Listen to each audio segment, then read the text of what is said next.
En este cuarto día y después de haber valorado y saber que nuestra meta y nuestro fin es cumplir la voluntad de Dios, que el pecado nos separa de Él y que es preciso hacer memoria de la bondad de lo que Dios ha hecho en nuestra vida, hoy vamos a recuperar el tema del pecado, porque este tiempo de Cuaresma es un tiempo de purificación. Debemos purificarnos de muchísimas cosas, especialmente de aquello que está enquistado en nuestro corazón y no dejamos que salga. Por eso vamos a ponernos, en verdad, vamos a intentar ir a fondo en toda esta cuestión, porque al final lo que tenemos que buscar es, Señor, yo quiero vivir en dependencia de ti. Quiero depender absolutamente de ti. No quiero que haya en mí nada que sea solo mío, sino todo lo que es tuyo y que viva y habite en mí. Y el pecado es lo que nos impide justamente vivir por Dios, cumplir su voluntad y buscar su gloria, que es el fin de nuestra vida. Por eso es tan grave el pecado, porque nos lleva por otro camino distinto al que deberíamos ir. Y para entender esto, vamos a hacer una pequeña reflexión sobre el pecado de Adán y por tanto lo que ha significado el pecado para nuestra vida. Adán conoce y experimenta, comprueba en su vida la verdad profunda del pecado, porque él tocó el pecado por antonomasia, que es la separación radical de Dios. Viendo esa separación, la escoge. Viendo que con ese acto está desobedeciendo a Dios de una forma clarísima, él escoge hacerlo. Eso es el pecado. Desdecirnos de nuestro fin, desdecirnos de la voluntad de Dios. Porque Adán y Eva quieren conocer la ciencia del bien y del mal, y lo lograron, pero no como Satanás les sugería. Satanás les había sugerido que conocerían, es decir, intelectualmente, en su mente, como quien conoce las cosas de lejos. Pero no fue así, sino que conocieron de manera experimental el pecado. Tuvieron experiencia del pecado. Es decir, que percibió en sí Adán la separación de su alma del alma de Dios. Experimentó Adán la soledad. Experimentó Adán que él ya no vivía en dependencia de Dios, sino que vivía solo para sí mismo. Y eso es el pecado. Vivir como dioses, en el sentido de vivir en estricta dependencia. Dios es el ser que no depende de nadie. Y por eso ese querer ser como dioses sin Dios es que nosotros vivamos sin depender absolutamente de nadie. Y de aquí se van a ir derivando cosas que vamos a ir trabajando en estos días. Pues por ejemplo, el tema del juicio propio, de los pensamientos que tenemos sobre los demás, sobre cómo miramos la realidad. Cuando creemos que somos como dioses, entonces, claro, podemos juzgar, podemos sentenciar, somos los mejores en ver las cosas, nuestra opinión es la única, y no nos ponemos bajo el influjo de la luz de Dios. Ese es el cambio radical que se produce en el hombre. Ese es el cambio radical. Y ya no queremos vivir por Dios, sino que queremos vivir por nosotros mismos. Y esto significa que Adán, ¿no?, que es el hombre que se identificaba por su plenitud humana, vive en plenitud lo que el hombre está llamado a vivir, abomina de su condición radical de ser por otro. Es decir, Adán vive por otro, vive por Dios, es la razón de su ser, es a quien le pide consejo, a quien le pide la luz, a quien le pide pues que le dé las órdenes pertinentes, y se las había dado. Y de hecho vivía en comunión con él, con Dios, y le dio a Eva cuando Adán pues se lo pide. Y ante la advertencia del árbol prohibido, pues Adán pues lo acata Sin embargo, con un acto deliberado, hizo por primera vez su voluntad sin subordinarla a aquel que le confería esa naturaleza de la cual quiso desde ese momento disponer en absoluto.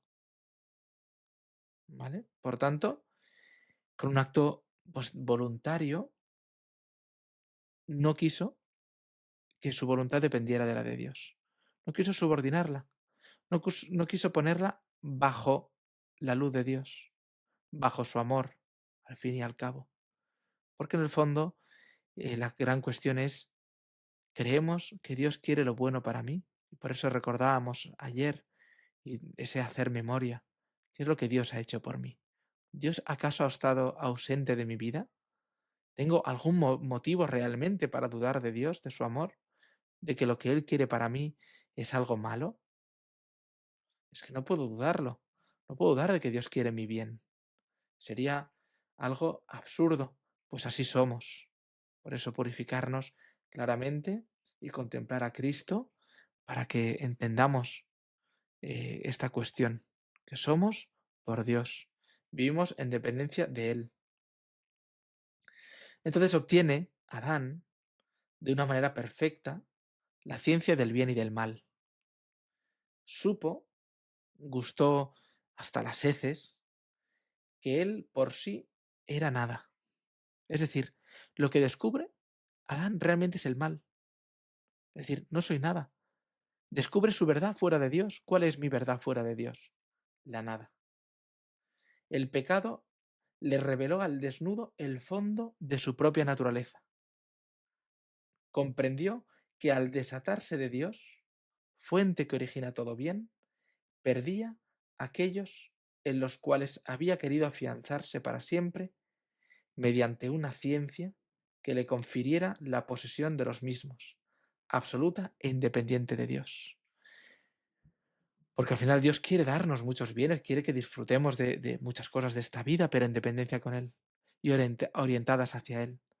Y Dios le hace experimentar a Adán todo eso vivido, pero sin Dios, no orientado hacia Él. Y entonces se ve en esa profunda soledad. Ve la nada de las cosas. Ve que su naturaleza desligada de Dios no es absolutamente nada. Y eso pasa en nuestra vida también.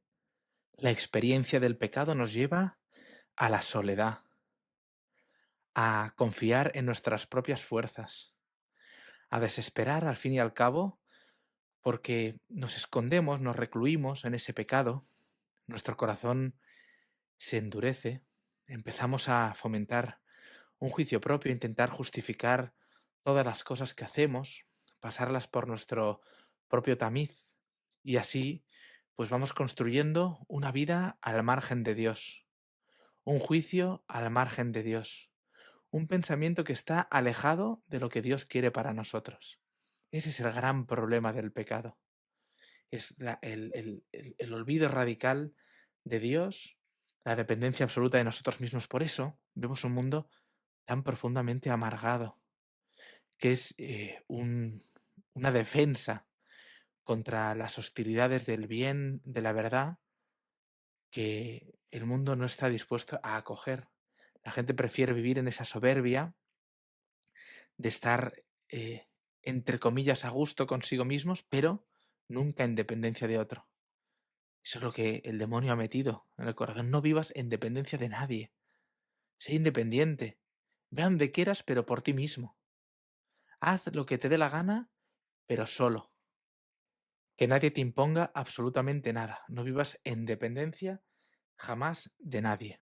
Así que trataremos también durante este tiempo de Cuaresma, después de haber entendido pues lo que ha sucedido con el pecado, hacia dónde tenemos que ir apuntando. En primer lugar, aparecerá el tema de la comunión con Dios, evidentemente, esa comunión que el mismo Señor ha restaurado enviando pues a su Hijo único para morir por nosotros, el mayor acto de amor que hay y el que debemos tener siempre muy presente. Mirar constantemente a la cruz. Y en segundo lugar, ponernos en comunión también con los hermanos, con los demás, para saber que Dios también a través de ellos pues nos dará la oportunidad de amar de conocer nuestras debilidades, de conocer nuestro pecado, que son gente que nos acompaña el camino de esta vida en el bien y en el mal. Es decir, que a través de ellos conocemos nuestra miseria y también nuestras capacidades. Pues le pedimos a la Virgen Santísima, ella que es nuestra madre, que tiene la cabeza encima de la cabeza de la serpiente, que pisotee nuestra soberbia, nuestro anhelo de vivir sin depender de nadie, como ella lo hizo. Ella puso toda su voluntad al servicio de la voluntad de Dios, vivía en estricta dependencia de Él, y así es llamada la bienaventurada, la llena de gracia, la que vive en toda la plenitud de su ser.